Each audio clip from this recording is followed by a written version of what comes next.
4, né? E aí lembrando que quando a gente faz a verificação de flechas, a gente pega 2, 3 combinações. A permanente, quase permanente e rara. A resposta já está na combinação. O que é uma combinação permanente? Só pega a carga permanente. O que é uma combinação quase permanente? É 100% da permanente e a carga variável minorada. E a rara? É 100% da permanente mais 100% da variável. Rara. Essa sala está o tempo todo cheia? Não. Então, a combinação dessa sala rara seria o quê? O peso dela próprio mais as pessoas. E de vez em quando, no evento, acontece de estar lotada. Quase permanente. Temos aqui aulas, tá? Manhã, tarde e noite.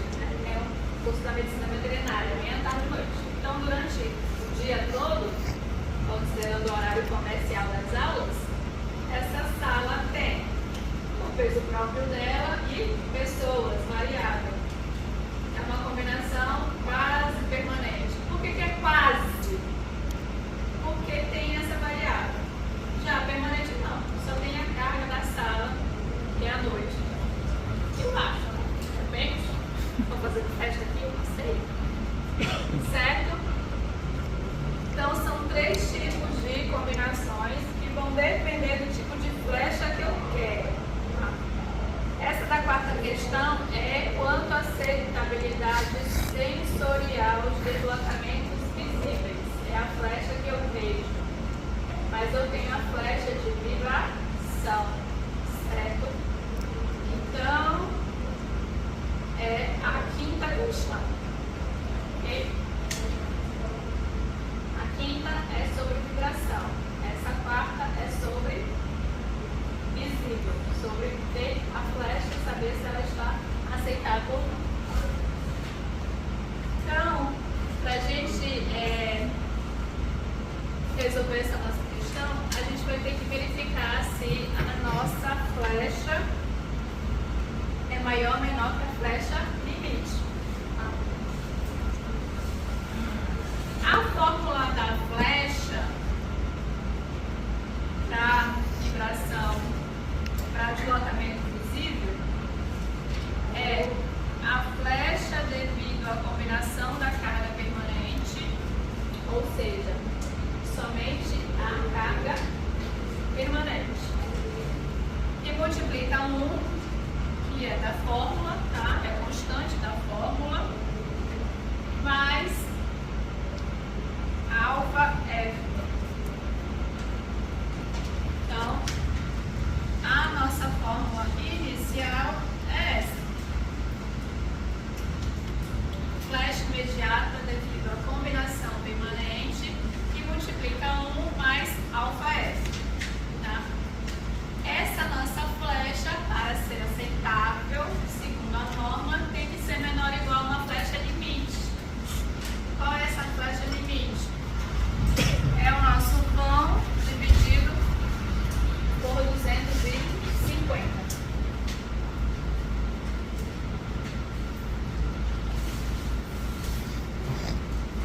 Para a gente achar a nossa flecha devido à combinação permanente, eu vou utilizar então essa equação. A flecha imediata é igual a 5 dividido por 384, é constante da fórmula, tá?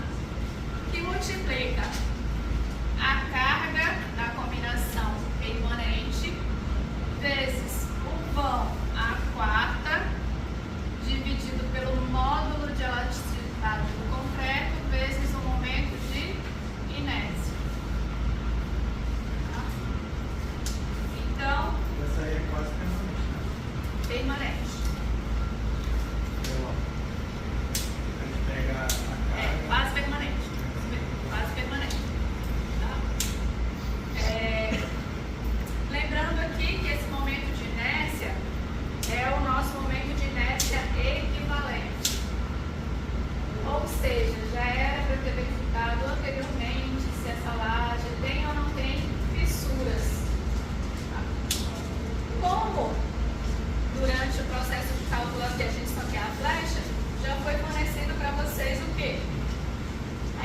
equivalente, tá? Então, a inércia equivalente já vai estar presente aí na questão para vocês.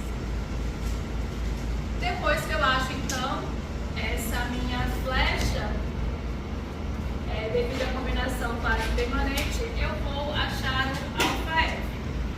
O alfa F, ele precisa do tempo de escora. Então, tem aí a retirada da escora há 2 semanas após a concretagem. Porque eu vou calcular o delta QC. Então, eu tenho o QCT e o QCT0, que é onde eu preciso do tempo de escoras, tá? Esse processo aqui precisa de tabelas. Como tenho pena das árvores, diferentemente de alguns alunos que têm 10 folhas para resolver a questão, na prova já vai ter o alfa F direto. Onde eu uso esse alfa F? Para achar a flecha. Ok? Então, pronto. Então, voltando para a nossa flecha imediata, a gente tem a carga da combinação base permanente, o vão à quarta, o módulo de elasticidade e o momento de inércia. O momento de inércia equivalente a gente já achou, ou melhor, a gente está fornecido como dado a questão. Falta a nossa carga, o vão, que já está como dado também, então não precisa se preocupar. Falta o módulo de elasticidade. Então, o módulo de elasticidade é dado pela fórmula 0,85 vezes 5.600 raiz quadrada do FCK. Tá? O FCK é em megapascal e aí a gente converte para quilonewton por metro quadrado. Tá? Basta multiplicar por 1000. A carga é a carga permanente mais a carga variável minorada. E o coeficiente de minoração, ele é o π2. Agora tem um detalhe para esse carregamento. Esse carregamento é de projeto?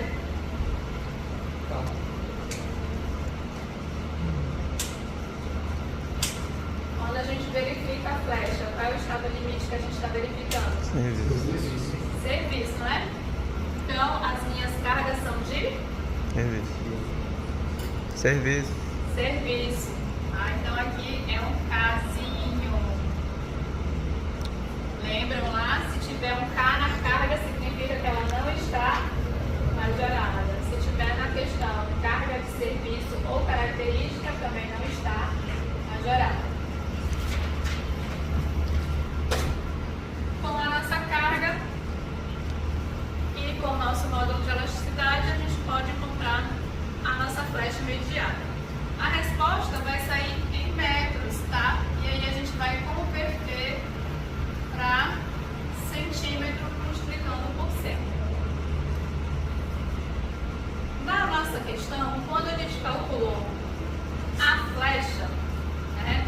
Ou seja, a flecha que a gente queria verificar em virtude do deslocamento, onde a gente pegou a flecha imediata 1,64, multiplicou por 1, que é a constante da fórmula, mais o alfa F, que vale 1,46, a gente encontra uma flecha de 4,03 centímetros.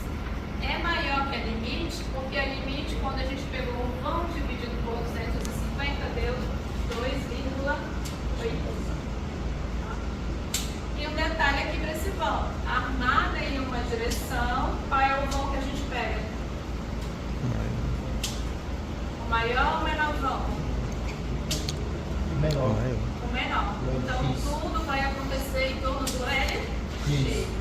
Então, quando a gente verificar o deslocamento, ele está acontecendo onde? No LX. Tá? Que é onde vão ficar as armaduras principais.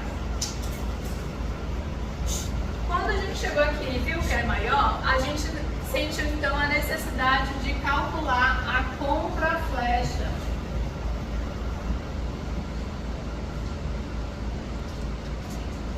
Então, toda vez que eu tiver uma flecha maior que a flecha limite, eu vou precisar de uma contraflecha. Lembrem lá?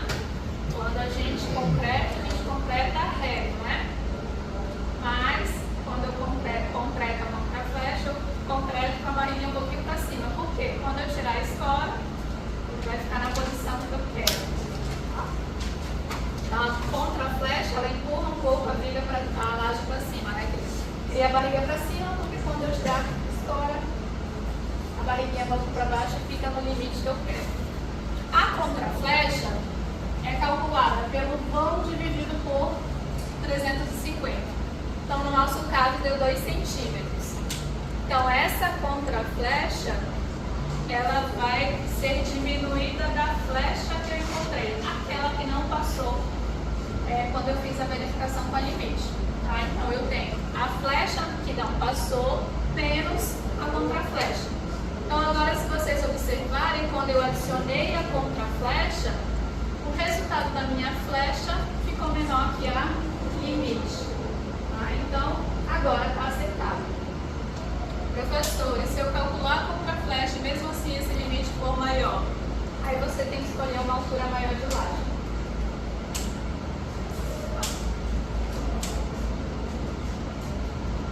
Lista 4. Aqui a gente está falando sobre pilares. Os pilares, eles têm 3 posicionamentos dentro de um projeto estrutural. Quais são eles? Eu vou começar de canto, intermediário e de borda. Então, o que diferenciam esses pilares são os... Quando a gente vai calcular o direcionamento, centro de gravidade, né? Porque a carga para um pilar intermediário, todas as cargas vão estar centradas. A gente calcula uma armadura por momento fedor, porque tem um momento que é desprezado, mas ele existe. Diferentemente do que acontece no pilar de borda e no canto. No de borda, ele tem um momento de primeira ordem, que são chamados aqueles momentos onde é transmitido da viga para o pilar em uma direção. Já no de canto, eu tenho esses momentos de primeira ordem nas 2 direções. Certo? Então, nos pilares, a gente tem aí a primeira questão. Eu peguei a primeira questão porque ela tem exatamente a pior situação, né? Ela é de canto. Então, eu tenho um momento na direção X de primeira ordem e um momento na direção Y de primeira ordem. E na questão pede para calcular os momentos na direção X e Y do pilar de canto. Outros dados que são fornecidos é o tipo de concreto, né? Então a classe do concreto é FCK, C20 significa que é o FCK de 20 megapascal. O aço CA50, D' 4 centímetros. O que é o nosso D'? Comprimento mais o diâmetro do estribo mais a metade da armadura longitudinal. E os coeficientes de majoração e minoração. 1,4 para as cargas, que majora, 1,4 para o concreto, que minora a resistência do concreto, e 1,15 para o aço, que minora a resistência do aço. Eu tenho o esforço de compressão identificado por NK. NK 820. O que é esse K mesmo? Característico não está majorado. A gente vai calcular os momentos vão dar o aço, né? Eu preciso dos momentos para poder calcular o aço. Então, lembre-se, tudo que a gente vai calcular a armadura, a gente precisa de estar com cargas majoradas. Aí eu tenho M1DXA, M1DXB. Significa momento do topo e da base desse pilar. E tem no valor de 2041 kN vezes centímetros. Já tem um Dzinho, né? Significa que eles já estão o quê? Majorados. Mas se tivesse um K, precisava majorar. Assim como eu tenho na direção X, eu tenho na direção Y. 1.726 kN vezes centímetros. E vocês notam que na direção B é negativo. Tá? O negativo só significa dizer que eu tenho uma carga de um lado e outra carga do outro. Não use o negativo na fórmula. Não use o negativo na fórmula. Não use o negativo na fórmula.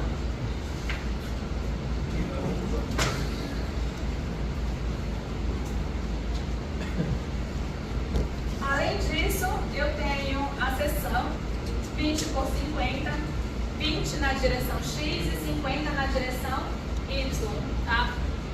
Quando a gente fala de pilar, a gente fala de HX, essa distância em X, e HY, essa dimensão do pilar na direção Y, tá? E temos também o comprimento teórico desses pilares, no valor de 280 centímetros. Esse aqui eu tenho iguais nas duas direções. Eu posso ter diferentes? Eu posso ter LX com um valor e LY com outro? Posso. Então, o primeiro passo aqui, para iniciar o cálculo dos momentos, é verificar em qual direção eu vou precisar verificar o efeito de segunda ordem. O que é o efeito de segunda ordem? Tem um pilar, ele vai flambar, certo? Então, quando ele flambar, ele vai criar um outro momento adicional, porque ele cria uma distância entre o prumo principal dele, tá? Então, é o efeito de segunda ordem. Para qual direção? É isso que a gente vai iniciar. Para a gente iniciar essa verificação de segunda ordem, a gente vai precisar do índice de Stieltjes. Como estamos tratando de pilares retangulares, a fórmula é 3,46, que é constante, o comprimento teórico ou efetivo, né? No caso aqui, a gente está começando pela direção X, dividido pelo lado do pilar naquela direção. Tá?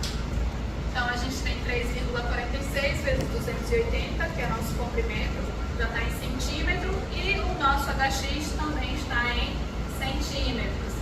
Se o nosso comprimento estivesse em metro, não esqueçam de fazer a conversão. Não esqueçam de fazer a conversão. 48,4, menor que 200. Tá? Então, nosso pilar tem que ficar menor que 200. Para a direção Y, vamos fazer o mesmo procedimento. Considerar 3,46, só que agora vamos pegar o comprimento teórico na Y e o HY, que é aquela distância, a dimensão do pilar na direção Y. Deu 19,4, é menor que 200. Vamos precisar calcular o coeficiente αpx e αby. Na prova, já teremos esses dois coeficientes. Contudo, porém, todavia, é necessário a gente calcular o momento mínimo. Por quê? A gente tem um momento de primeira ordem, que é aquele momento transmitido da viga para os pilares, mas eu tenho um momento mínimo que leva em consideração o esforço de compressão e a minha excentricidade inicial. Tá? Então, ele é chamado de momento mínimo. Às vezes, ele é maior que o de primeira ordem. E por que a gente tem que calcular? Porque quando a gente for calcular o momento total, a gente tem que pegar o maior momento de primeira ordem. Ou o mínimo, ou o que já vem naturalmente das vigas para o pilar. Quando a gente for calcular o momento total, a gente tem que pegar o maior momento entre o mínimo e o que já vem naturalmente das vigas, ou seja, o maior momento de primeira ordem. Anota. Então, vamos começar a calcular o momento mínimo. Precisamos do nosso esforço de compressão de cálculo, tá?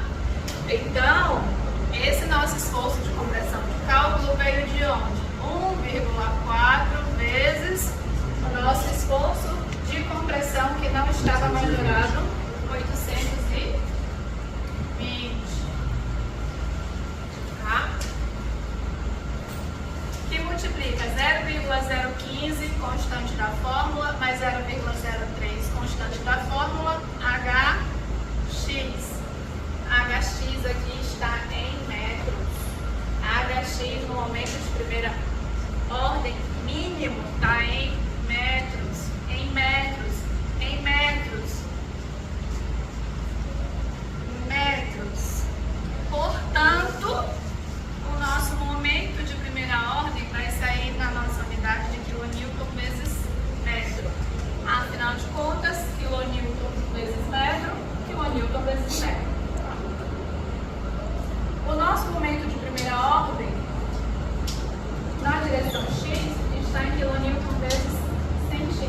Então eu fiz a conversão do nosso momento mínimo para quilonewton vezes centímetro, multiplicando por 100.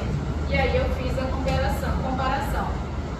Momento de primeira ordem. Notem que eu coloquei aqui módulo, porque o momento negativo eu não vou trabalhar com negativo.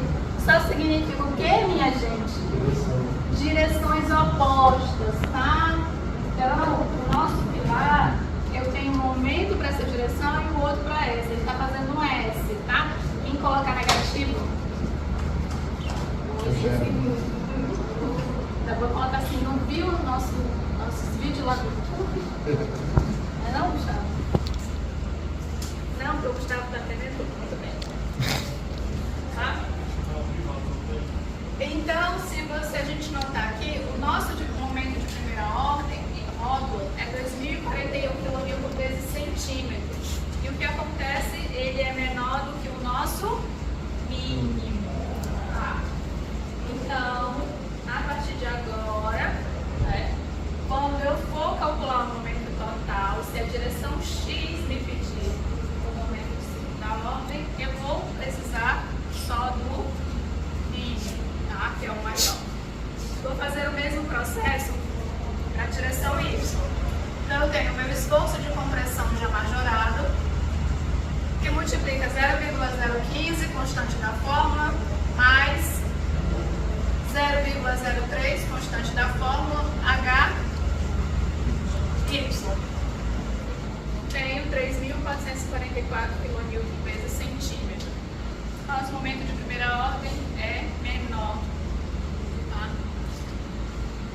Como momento de primeira ordem, já definimos o nosso alfa BX e o nosso alfa BY. Agora a gente pode continuar o nosso cálculo e calcular as deltas limite. Então, eu já calculei o índice dos deltas.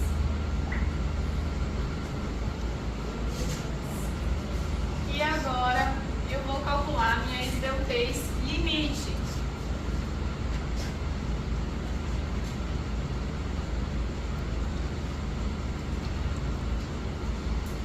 Para eu calcular minhas deltas limite, eu vou precisar da excentricidade de primeira ordem. Excentricidade de primeira ordem é o momento de primeira ordem, ou seja, é aquele que foi aplicado da viga para o pilar, dividido pelo nosso esforço de compressão de cálculo. Tá? Então, aqui é o nosso momento de primeira ordem MX, o topo da base, tá? O maior deles. Aí tá igual. Então, nossas deltas limite é igual a 25, constante da fórmula, mais 12,5, constante da fórmula. Excentricidade de primeira ordem. No nosso caso aqui, a gente começou pela direção X, dividido pelo lado do pilar na direção X. Tudo isso dividido pelo nosso alfa BX. Nossas deltas limite deu 26,1, mas a norma diz que ela tem que ser maior que 35. Então, vamos adotar o 35. Agora eu vou comparar o meu índice de deltas com minhas deltas limite. O meu índice de deltas na direção X, 48,4, é maior que 35. Então, eu vou considerar os efeitos de segunda ordem na direção X.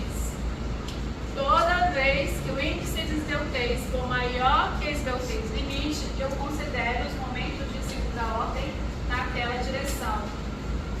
E aí, para calcular esse momento, a gente vai usar o modelo de cálculo da norma que a gente estudou, que é o método do pilar com curvatura aproximada. Método do pilar padrão com curvatura aproximada. Tá? Mas vamos verificar a direção Y. Tá? Na direção Y, vamos iniciar pela excentricidade, momento de primeira ordem na direção Y, o topo da base, no caso aí são iguais, então não tem problema, dividido pelo nosso esforço de compressão de cálculo. Com a excentricidade de primeira ordem, eu vou calcular a nossa esbeltez limite. Tá faltando aqui na 12,5. 25, constante da fórmula, 12,5, constante da fórmula. Esbeltez de primeira ordem em y, dividido pelo lado do pilar na direção y. Tudo isso dividido pelo nosso alfa b y. Nossa esbeltez limite deu 25,4, novamente menor que 35. Então vamos considerar 35. Agora vamos pegar o nosso índice de esbeltez, que deu 19,4, e comparar com a nossa esbeltez limite na direção y, que deu 35. É menor. Eu não considero os efeitos de segunda ordem. Tá? Se eu não considero os efeitos de segunda ordem, eu vou ter a resposta do momento total quando eu fiz a comparação entre o momento de primeira ordem e o momento mínimo. Qual foi o maior valor? É o momento mínimo. Tá? Então, o de primeira ordem era 1.726 kN vezes centímetro e o mínimo 3.444 kN vezes centímetro. Tá? Então, o momento total na direção y é igual ao momento mínimo, que é o maior. Mas, para a direção x, a gente vai ter que usar a nossa fórmula do método pilar padrão com curvatura aproximada. A nossa fórmula é alfa vx, porque na direção x, né? Temos o nosso momento de primeira ordem, já de cálculo. Agora, ele é o de primeira ordem das vigas para pilar ou mínimo. Aí a gente vem aqui e compara. Né? A gente tem o de primeira ordem, vigas para os pilares, 2041. E o mínimo, 2.411. Então a gente vai pegar o maior. Tá? Então peguem o maior aqui. Eu vou colocar M1 dx mínimo, mas não é sempre o mínimo.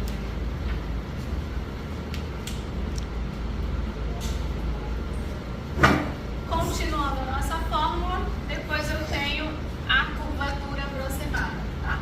Então eu vou pegar o momento de primeira ordem, vou pegar o esforço de compressão de cálculo e multiplicar pela curvatura do pilar padrão. Ou seja, ele formou, ele fez essa barrinha aqui.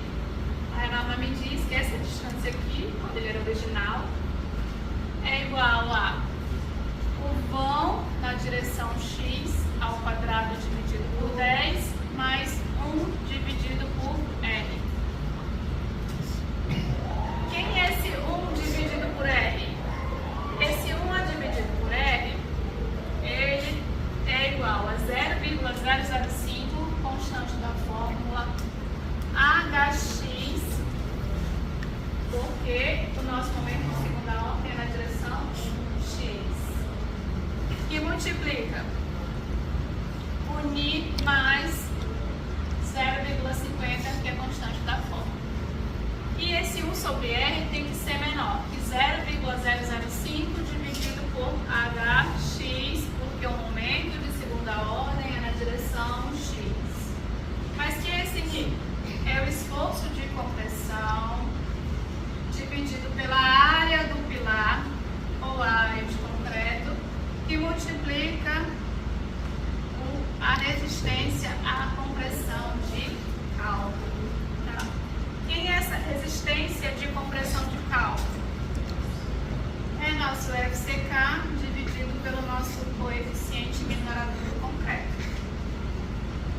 O nosso esforço de compressão está em quilonewton, nossa área está em centímetro. Então, nosso FCK tem que vir aqui em quilonewton por centímetro ao quadrado. Tá? Não esqueçam de fazer a conversão para quilonewton por centímetro ao quadrado. Ok? 0,80 o nosso ni.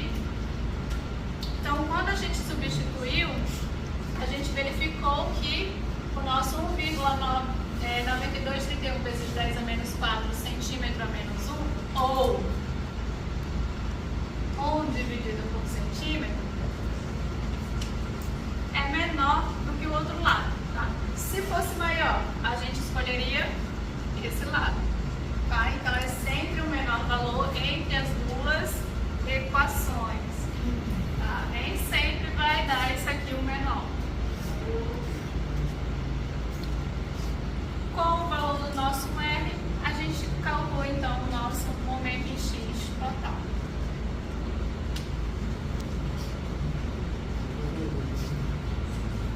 Lista 5, consolos curtos. Então aqui tem que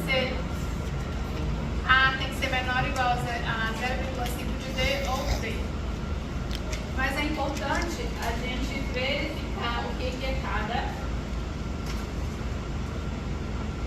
valor desse, porque a gente vai precisar disso lá na frente. Então, D é a altura útil do consolo curto. O que é a altura útil? É a distância da borda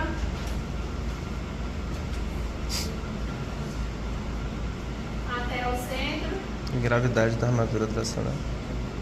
da borda. Comprimida. É a distância da borda comprimida até o centro de gravidade da armadura tracionada. No consolo, a armadura está embaixo ou em cima? Em cima. Em cima. Tá? E nosso D, então, é de baixo para cima. O nosso D, ele é a altura total menos o D'. Nessa questão, a gente já tem o D'. O valor de D' de 5 centímetros. Tá? Então, o nosso D, que a gente calculou aqui, é a altura total do consolo menos D. A altura foi dada também aí no desenho, né? Tem uma altura aí de 40 centímetros. Essa distância A é da carga aplicada no consolo. Então, aí a gente tem uma carga P aplicada nesse consolo, o valor de 200 kN. E essa nossa carga P tem uma distância de 30 centímetros até a face do pilar. Então, a distância A é da carga aplicada no consolo até a face do pilar.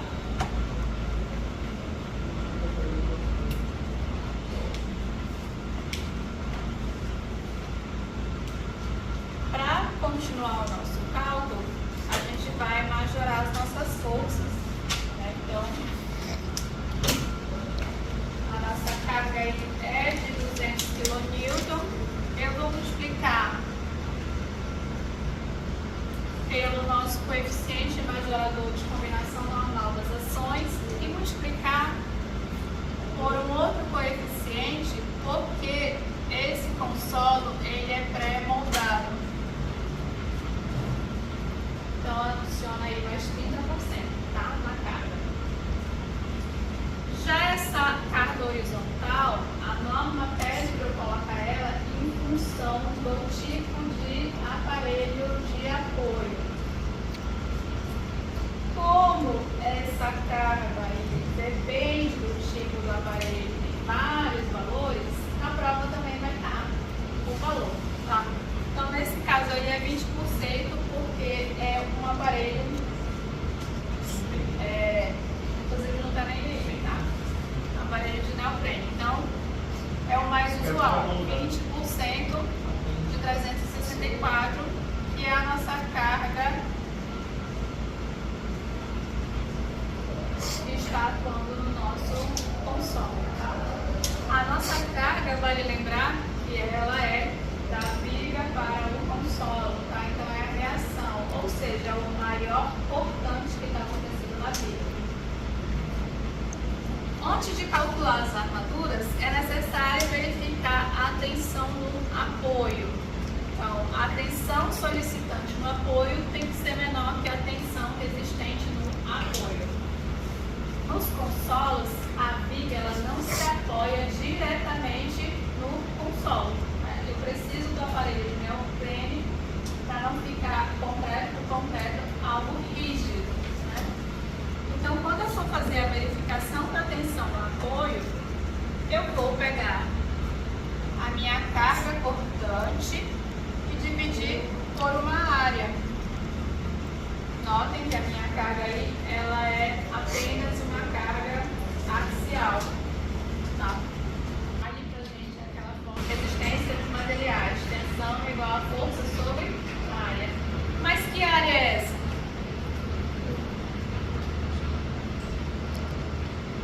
Se a viga não se apoia diretamente no consolo, se ela transfere primeiro a sua força para o aparelho de apoio, essa verificação na tensão no apoio é feita primeiramente no aparelho de apoio. Tá? Então, essa área aqui é do aparelho de apoio. Então, na primeira questão, fala dimensões do aparelho de apoio: 15 por 30 por 3,5. 15 é a largura, 30 é o seu comprimento e 3,5 é a sua altura ou espessura. Ok? Então, esta área aqui é do aparelho de apoio. E a nossa tensão resistente é igual a 0,6, constante da fórmula, 1 menos o FCK dividido por 250 e multiplica a nossa resistência de cálculo do concreto. Lembrando que o FCK dentro do parênteses é em megapascal e fora em quilonewton por centímetro quadrado. Se minha tensão solicitante é menor ou igual à tensão no apoio, a minha verificação está atendida. Tá? Então, a verificação da tensão no apoio foi atendida. Se foi atendida, eu vou começar a calcular as armaduras. A primeira armadura é a armadura do tirante. O modelo de cálculo dos consolos é o modelo de biela e tirante. Então, tirante é onde eu tenho a zona de tração e biela é onde eu tenho a zona de compressão. Então, o tirante é a nossa armadura principal. Para calcular essa armadura, eu tenho 0,1, que é constante da fórmula, A dividido por D. Quem é A mesmo?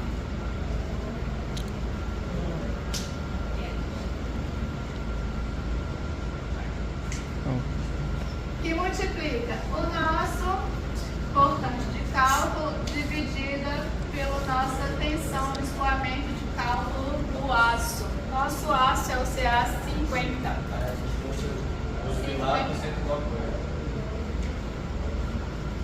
Centro do apoio não.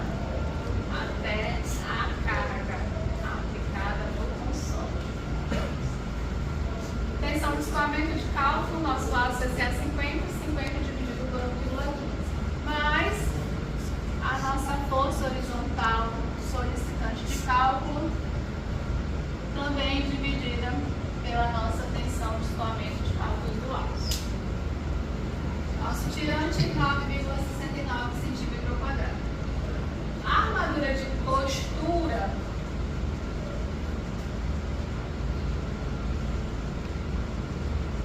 ela é 40% da armadura do tirante. E a nossa armadura vertical, que é a nossa armadura dos estribos, ela é 0,14 da nossa largura do consolo, certo?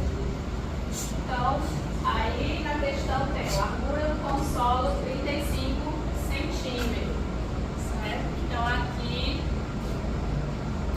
largura do consolo. E essa armadura vertical ou do estribo ela precisa ser maior que 20% da armadura do tirante. No nosso exemplo, o 0,14 foi menor que a do 20% do tirante, tá? Então, nossa armadura vertical é essa aqui, a maior. Ainda falta calcular a tensão na biela, tá? Então,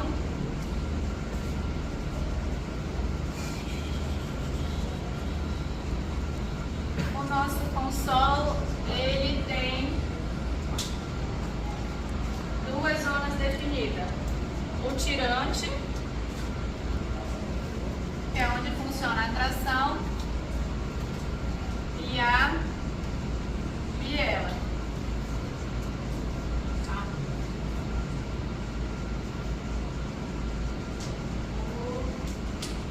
Então agora a gente precisa verificar se essa biela que está sendo comprimida vai resistir ao esforço de compressão. Porque não adianta nada eu colocar armadura de postura e estribo se essa biela não suportar somente a compressão. Então, para iniciar isso, a gente calcula primeiramente o ângulo de inclinação dessa biela. Esse ângulo de inclinação, a tangente dele tem que ser maior que 0,57 e menor que 2. E para calcular essa tangente, eu vou pegar 0,9 de D, nossa altura útil, dividido por A. No nosso caso, deu 1,05. Agora, quando eu faço o arco tangente, na calculadora é o tangente menos 1. Tá? Vocês vão achar o ângulo de inclinação. Agora, a gente precisa da largura dessa biela, tá? Porque ela tem uma largura aqui que a gente precisa achar. Essa largura dessa biela é igual a 0,9 de A, 0,9 é constante na fórmula, dividido pela raiz quadrada de 0,9 ao quadrado, é constante, que divide no mais a distância A dividido por D ao quadrado. Então, a largura dessa nossa biela é 21,72 centímetros.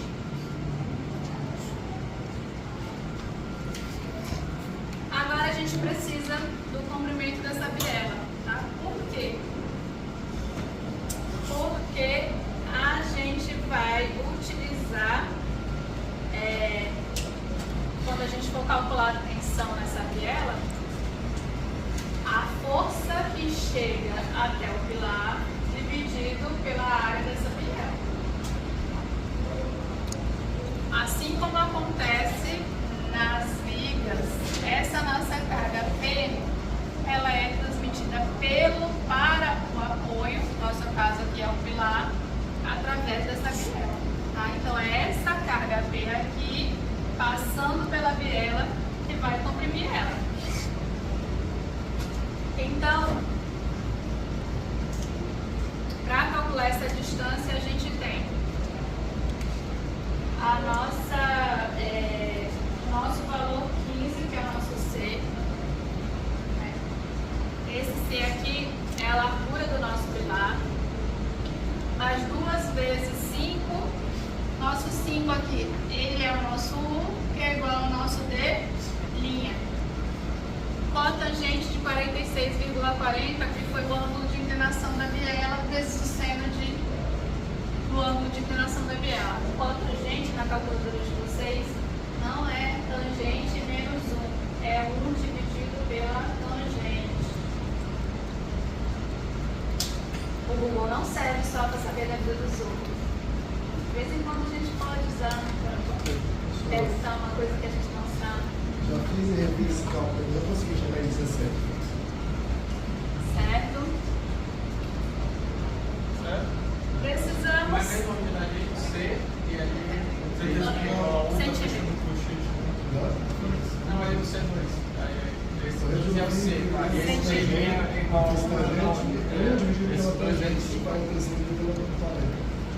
O 2 é da fórmula e o 5 é dele igual ao vezes esse resultado, mais 15, e depois multipliquei pelo 100 e 46 mil resultados.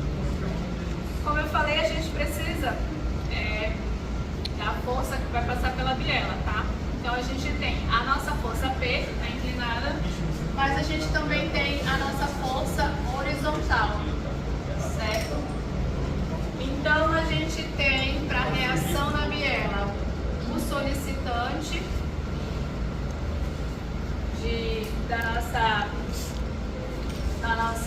do nosso apoio, né? Nosso solicitante,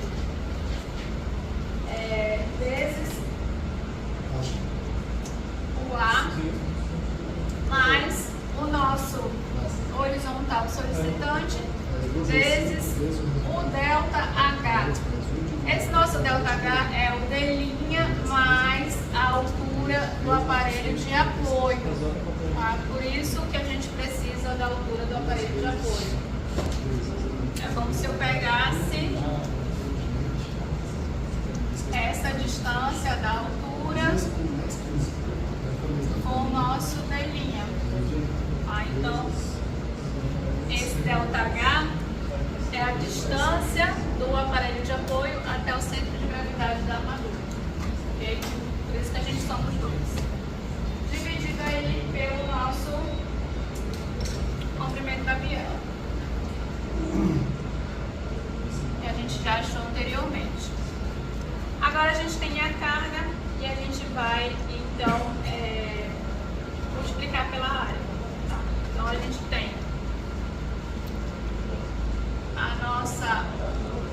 nosso comprimento da nossa biela, vezes a largura do aparelho de apoio, e achamos a nossa tensão. Tá? Então, essa é a nossa reação da biela. Já a nossa resistência, né? Afinal de contas, a gente está verificando se essa biela resiste ou não. Então, a gente vai verificar através do solicitante como resistente. Né? Então, o nosso resistente ele é igual a 0,78, constante da fórmula, que multiplica 1 menos o FCK dividido por 250, FCK aqui em megapascal, vezes a resistência à compressão de cálculo do concreto. Não esqueçam que o FCK está em kN por centímetro ao quadrado.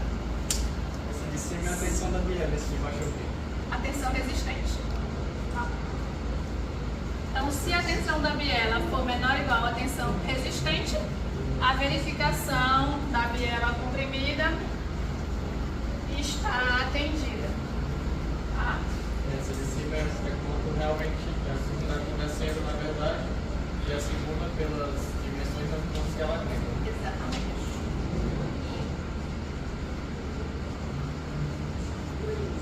Aqui a gente só leva em consideração concreta. E as dimensões já estão implícitas aqui dentro.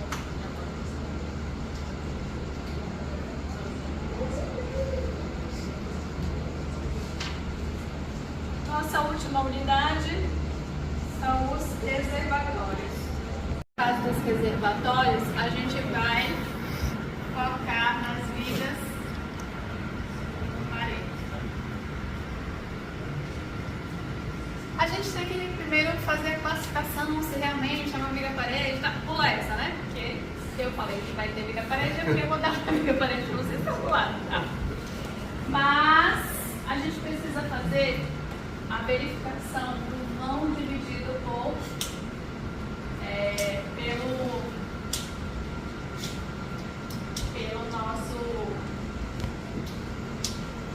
pela nossa altura, tá? Aqui a gente está pegando um vão completo, e aí se vocês olharem na figura, eu tenho o vão entre os pilares, tá? De face a face os pilares, e eu tenho a largura dos pilares. Então, o nosso vão total com a largura dos pilares é 540. E os pilares têm uma largura de 20 centímetros. Nosso pior caso para essas verificações aqui é o vão completo. Então, ele está apoiado nos pilares. Então, a gente tem o nosso vão 540 dividido pela nossa altura 325. Essa altura a altura total, tá? Essa altura de 325 é considerando a altura interna das paredes, mais a tampa e mais o fundo, tá? Então tem uma altura aí que só tem a água. E a gente chega no valor de 1,66. A gente tem duas hipóteses, tá? Esse valor ser maior que 1 e menor que 2, que é o nosso, tá? Ou ele ser menor ou igual a 1.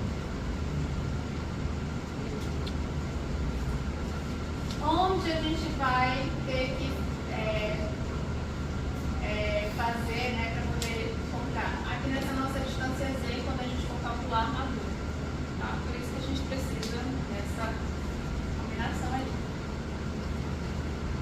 Como é uma viga parede, ela tem os mesmos moldes ali de uma viga, tá? Então é necessário a gente fazer o cálculo dos esforços.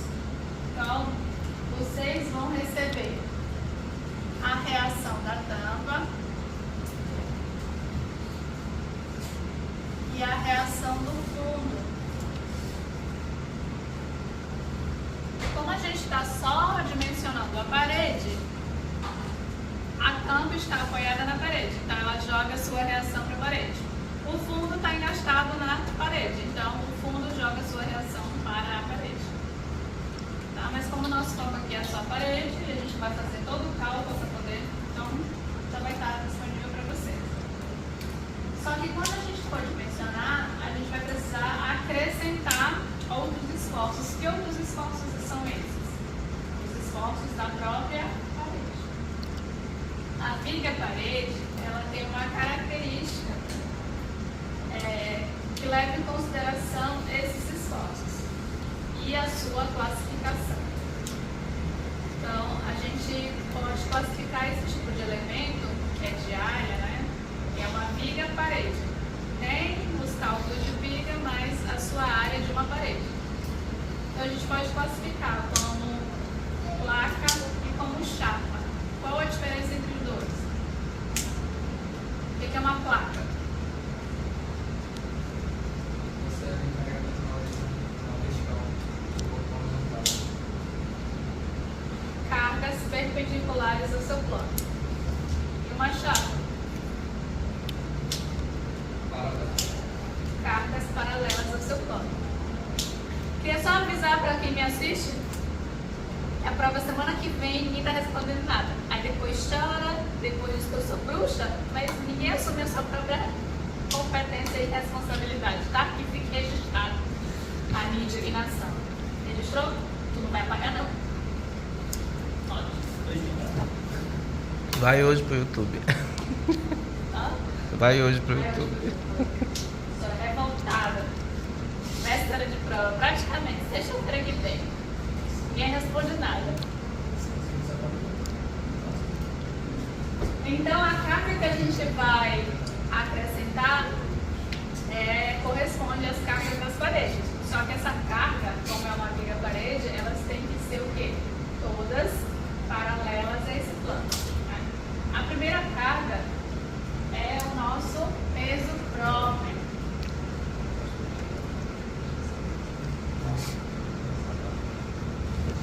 É o nosso peso próprio, porque o nosso peso próprio da nossa parede vai em sentido da gravidade, então está paralelo ao plano. Como é que eu calculo o peso próprio de uma viga tradicional?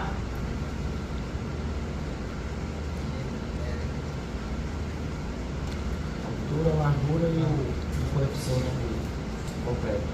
Que? Não, repete do começo, por favor. Multiplica a altura, largura e o coeficiente de majoração do concreto. Muito bem. Por isso que ó, né? Viu? Salvou. Então, o peso próprio de uma viga é a sua largura, altura, multiplicado pelo peso específico do concreto, tá? Então, largura, altura e peso específico do concreto armado.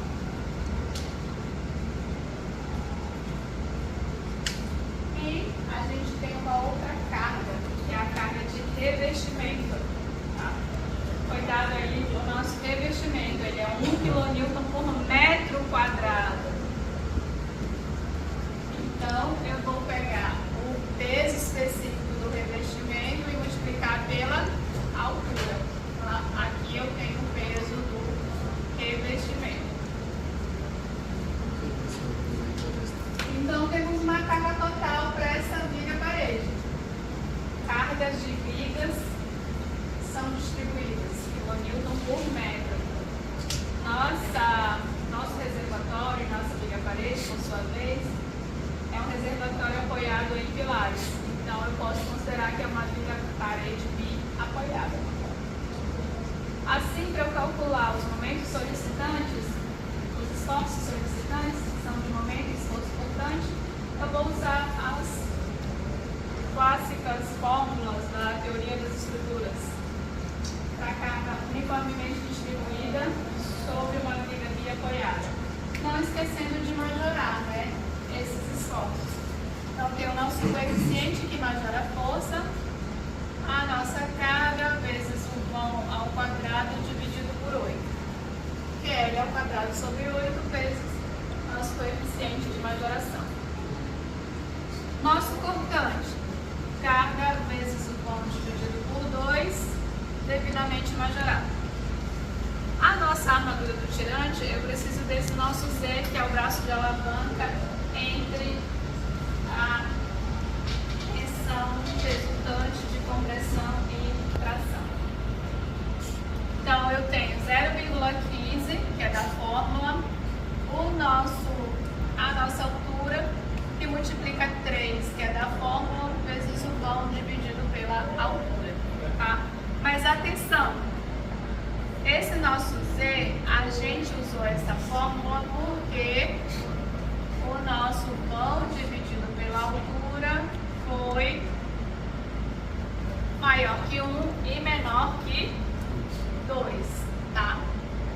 Então, tem uma outra fórmula para quando esse vão é menor ou igual a 1. Se não me engano, é 0,6 de L.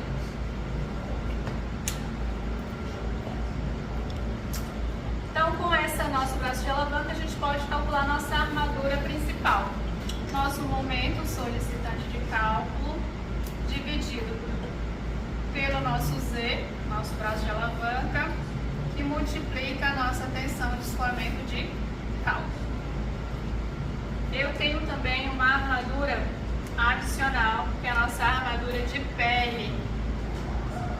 Afinal de contas, a nossa viga tem uma altura de uma parede. Não passa de 60 centímetros, então conforme a norma eu tenho que colocar. Ela é 10% Área de concreto. da largura da nossa parede, tá? Então 10% da largura da nossa parede. Dá 2 centímetros ao quadrado por metro por face, tá? Então a parede tem duas faces. E na horizontal e na vertical. Então ela acaba sendo armadura longitudinal e transversal, tá? Então não esqueça, face horizontal e vertical.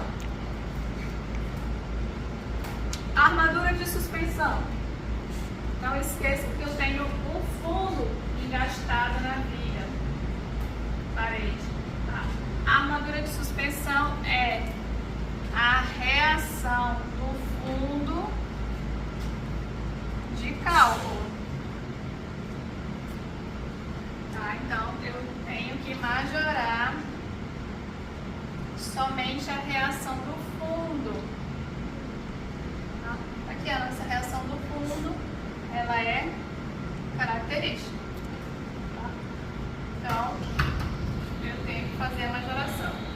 Dividido pela nossa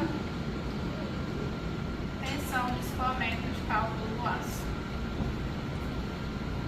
Também tenho que fazer a verificação da tensão no apoio.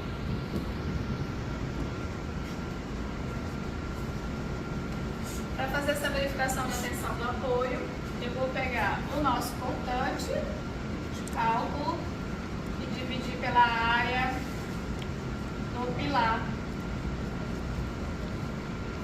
Tá? Então, apoio, área do pilar. Tem que ser menor que 0,7 correção de cálculo. Se for menor, verificação atendida.